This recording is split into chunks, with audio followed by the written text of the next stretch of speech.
Pourquoi, à mon sens, Corbin ne fait pas référence à René Guénon? C'est tout simplement qu'il est en désaccord complet avec la méthode poursuivie par Guénon.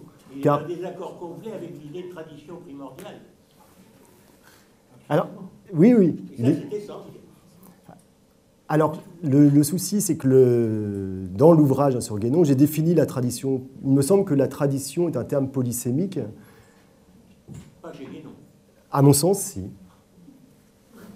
Alors, pourquoi Guénon, je connais. Oui, non, je sais très bien. Dans le sens où elle a trois sens. Elle a une dimension historique, dans la mesure où il serait possible, selon Guénon, de retrouver des traces de ces traditions dans l'ensemble des autres traditions religieuses. Elle a une dimension presque militante, presque politique, dans la mesure où elle s'oppose de façon radicale à la modernité, et c'est une dialectique qu'il met en place dans sa critique du monde moderne. Et c'est le troisième sens, qui là peut-être est tout à fait discutable, mais elle a une dimension métaphysique dans le sens où elle renvoie à une connaissance universelle dont il serait possible de faire l'expérience dans le cadre de groupes initiatiques. Donc là on voit bien qu'on a trois sens différents, historique, politique, et peut-être une dimension plus spirituelle, existentielle, que lui traduit comme la connaissance universelle. Et cette recherche de connaissance universelle qu'il serait possible de faire, dont il serait possible de faire l'expérience dans un parcours précis, il me semble que Henri Corbin, dans ce sens-là uniquement, même s'il n'avait pas la même définition que Guénon, que dans ce sens gnostique, si vous voulez, il y avait cette recherche chez Henri Corbin. Chercher encore l'accord, mais pas la différence, qui nous permet de mieux les connaître. Ah, la différence principale... Entre deux. Ah oui, d'accord. Ah bah, sur les deux premiers...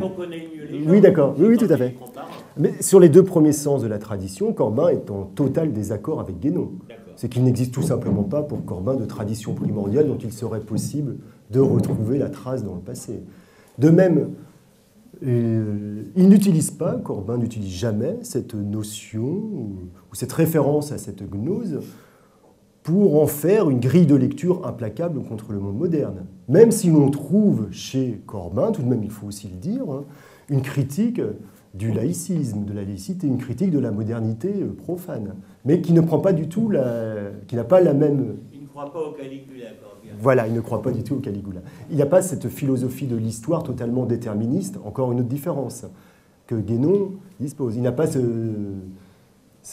débouché apocalyptique. Donc là, ça fait quand même des grandes différences. Merci pour les différences. Merci.